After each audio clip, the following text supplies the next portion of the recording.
Good morning दोस्तों, आप सबका स्वागत है यूपीएससी सिविल एस्पेयर में।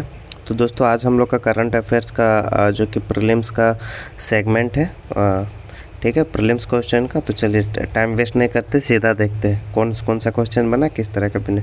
अच्छा, ये जो प्रीलिम्स का क्वेश्चन बन रहा है ये कब का बन रहा है, तो ध्यान रखिएगा पिछले 10 डेज़ के अंदर में। हो सकता है कि 10 दिन के अंदर में कल का ही हो सकता है कि 3 दिन पहले का हो सकता है, 4 दिन पहले का हो, लेकिन 10 दिन के अंदर का ही क्वेश्चन रहेगा। ठीक है दोस्तों, तो चलिए शुरुआत करते हैं।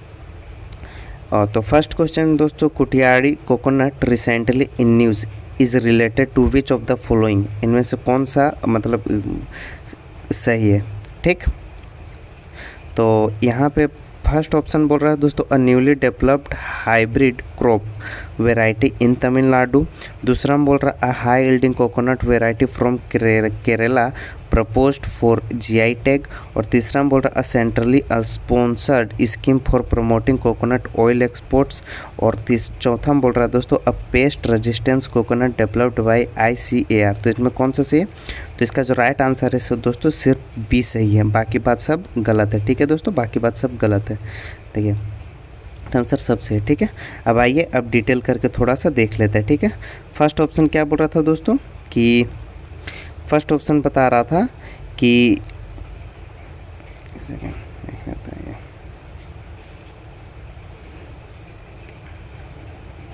देखिए अब फर्स्ट ऑप्शन बोल रहा था कि अ newly developed hybrid crop variety in Tamil Nadu है। तो ये पहला बात तो तमिलनाडु का नहीं है दोस्तों, और ये हाइब्रिड भी नहीं है। ठीक है, हाइब्रिड की क्या होता है, मतलब नया नया वेराइटी ईजाद हुआ है। ठीक है, उसे हाइब्रिड करते हैं, लेकिन ये पहले से चला आ रहा है। ठीक है, दूसरा क्यों सही है, it is a traditional high yielding, मतलब बहुत ज़्यादा कोकोनट देता है, वेराइटी फ्रॉम केरला। ये कहाँ का, केरला। और रिसेंटली प्रपोज्ड किया है जीआई टैग के लिए। ठीक है दोस्तों, किसके लिए, जीआई टैग के लिए। जीआई टैग क्या होता है दोस्तों, कोई स्पेसिफिक जगह, मान लीजिए कोई एक जगह है आंध्र प्रदेश, तो वहाँ से मान के चलिए कोई चीज़ एक बहुत ही अच्छा बम्बू निकला है जो कि अलग वैरायटी का है, जो कि यूनिक है। तो अगर उसको जीआई टैग जियोग्राफिकल इंडिकेशन दे दिया जाएगा तो वो प्रसिद्ध हो जाता है पूरे भारत में कि नहीं ये कुछ स्पेसिफिक बम्बू है, इसीलिए उसे दिया जाता है। ठीक है, समझ में आ गया। तो ये जो दिया गया जीआई टैग, ठीक है, तो देखिए अब इसीलिए दूसरा सही है, सही है। Kuttiadi coconut is a traditional high yielding coconut variety grown in Kerala, ये केरला में होता है। It has been proposed for geographical indication.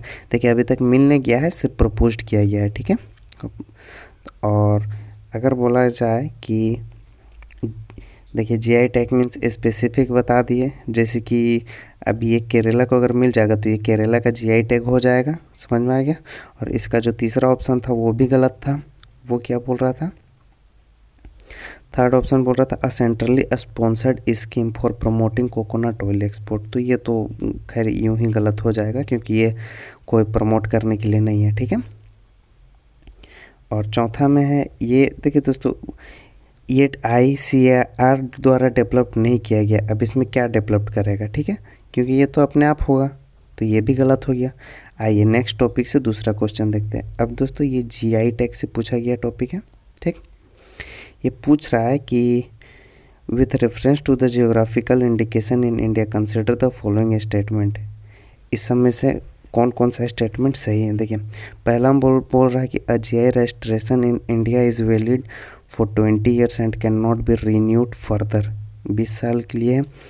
दूसरा हम बोल रहा है the first product in India to receive GI tag was Darjeeling tea. तीसरा हम बोल रहा है GI protection in India is administered by department of promotion and industry and international trade under the ministry of commerce and industry. और चौथा हम बोल रहा है दोस्तों internationally the legal framework of GI protection is provided under the agreement of trade related aspects of intellectual property rights. ठीक है, तो इसका जो राइट आंसर हो जाएगा ये एक छोड़ के ये एक गलत होगा, बाकी बात तीनों सही होगा। 2, 3, 4 2, 3, 4 इसका राइट आंसर हो जाएगा, यानी कि इसका जो ऑप्शन है वो ए सही होगा। ठीक है, देखिए 2, 3, 4 अब ये देख लीजिए क्यों गलत है और क्यों सही है, देखते आइए। तो देखिए क्यों सही है, क्योंकि ये देखिए जीआई टैग 20 साल के लिए नहीं होता, 10 साल के लिए होता है, और ये 10 साल के बाद फिर रिन्यू किया जा सकता है फर्दर 10 साल के लिए, ठीक है। द फर्स्ट प्रोडक्ट, ठीक है। और देखिए दार्जिलिंग टी है जो 2004-5 के आसपास में फर्स्ट इंडिया का जीआई टैग जिसे मिला था, ठीक है। और तीसरा में क्या बोल रहा है कि ये, हाँ, ये जीआई जो प्रोटेक्शन है वो इंडिया में किसके द्वारा प्रमोशन, मतलब कि किसके द्वारा एडमिनिस्टर किया जाता है, तो वो एडमिनिस्टर किया जाता है दोस्तों आप लोगों का इस DPIIT के द्वारा, ठीक है। ये 2003 से फोर्स में आया, 1999 से एक्ट के तहत, ठीक है। और चौथा में अब एक इंटरनेशनली है, तो एक इंटरनेशनली है तो ये भी सही है, क्योंकि इंटरनेशनली जीआई जो प्रोटेक्शन होता है ये WTO World Trade Organization TRIPS agreement के तहत ये गवर्न किया जाता है। जैसे कि फ्रांस का जो शैंपेन है उसको जीआई टैग मिला था, फिर स्कॉटलैंड का स्कॉच विस्की है, और इंडिया का दार्जिलिंग टी है, फेमस है, ठीक है। अब आइए अब नेक्स्ट देखते हैं। नेक्स्ट में पूछ रहा है कि दोस्तों with reference to the fertiliser sector in India consider the following statement. अब इस समय से बोल रहा है फर्टिलाइजर सेक्टर में कौन कौन सा स्टेटमेंट सही है। पहला बोल रहा है India is a net exporter of urea. दूसरा में बोल रहा है nano urea was first commercially developed in India. तीसरा में बोल रहा the ONOF policy aims at phasing out the nutrient based subsidy scheme. तो इसका जो राइट आंसर होगा दोस्तों वो सिर्फ 2 होगा, यानी बी होगा। अब 2 कैसे, आइए समझते। देखिए सबसे पहले ये देखिए जो फर्स्ट ऑप्शन है कि ये बोल रहा है net exporter of urea. Net exporter क्या होता है? नेट एक्सपोर्टर का मतलब होता है कि एक्सपोर्ट ज़्यादा कर रहा है, यानी कि सामान ज़्यादा बेच रहा है और इंपोर्ट कम कर रहा है, ठीक है। लेकिन ऐसा नहीं है, हम लोग का जो बहुत सारा है, हम लोग चाइना ओमान से हम लोग का पूर्ति नहीं होता है, इसीलिए हम लोग मंगाते हैं यूरिया, ठीक है। समझ में आ गया? तो ये वही है, तो ये तो पहला स्टेटमेंट आपका गलत हो जाएगा। देख लीजिए यहाँ नेट एक्सपोर्टर इंपोर्टर दिया है। दूसरा में नैनो यूरिया। देखिए दोस्तों नैनो यूरिया क्या होता है? नैनो यूरिया डेवलप्ड कहाँ किया है? इंडिया में। कहाँ? इंडिया में डेवलप। ये नैनो यूरिया क्या होता है? ये लिक्विड फॉर्म में होता है। जैसे यूरिया हम लोग खेत में डालते हैं तो वो लिक्विड फॉर्म में होता है, ठीक है। इसे किसके द्वारा डेवलप किया गया? Indian Farmer Fertiliser Cooperative Limited के द्वारा, ठीक। इससे क्या फ़ायदा होता है? अगर इससे फ़ायदा देखा जाएगा तो बहुत सारा जो जितना हम लोग लगभग 500 ml लगभग 500 ml लिक्विड से ना 45 किलो यूरिया का पावर होता है। दूसरा बात, ये मिट्टी में से जैसे यूरिया हम लोग मिट्टी में डालते हैं तो नहीं, तो हम लोग ये जो लिक्विड वाला है ये तो हम लोग कहाँ डालते हैं? ये सीधा पौधों में डालते हैं, ठीक है। अब देखिए अब इसका क्या है, अब जो थर्ड स्टेटमेंट है ये भी रॉन्ग था। क्यों रॉन्ग था? कि ONOF क्या है? One nation one fertiliser policy है। इसका मेन एम क्या है कि जितना भी यूरिया है मतलब फर्टिलाइज़र है उन सबको ब्रांडिंग करना और ब्रांडेड करके भारत के नाम में बेचना, ठीक है। समझ में आ गया? और उसी तरह जो अगर आप लोग NBS देखिए यहाँ पे दिया हुआ कि ONOF ब्रांडिंग रिफॉर्म है और NBS सब्सिडी मैकेनिज़्म है, ठीक है। तो बोथ इस तरह से अलग हैं। समझ में आ गया? तो ये भी सही नहीं है। अब आइए अब नेक्स्ट क्वेश्चन देखते हैं। नेक्स्ट क्वेश्चन बोल रहा है कि consider the following objectives of the PM प्रणाम स्कीम। अब PM प्रणाम स्कीम के तहत कौन कौन सा सही है?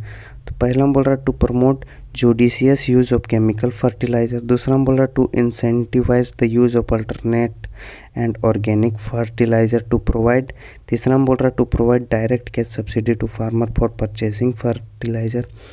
तो इन सब में से अगर देखेंगे दोस्तों तो ये एक सही हो जाएगा, ये 2 सही हो जाएगा, या तीसरा गलत हो जाएगा, ठीक है। तो 1 और 2 यानी कि A इसका सही है, ठीक। अब एक क्यों सही है आइए देखते हैं। तो फर्स्ट स्टेटमेंट क्या बोल रहा है? To promote judicious use of chemical fertiliser, मतलब कि एक उचित तरीके से फर्टिलाइज को यूज करना, मतलब जानकारी के तहत यूज करना, ठीक है। इसीलिए इसे इनकरेज किया जाता है, क्योंकि ज़्यादा यूज करने से जो कि फर्टिलिटी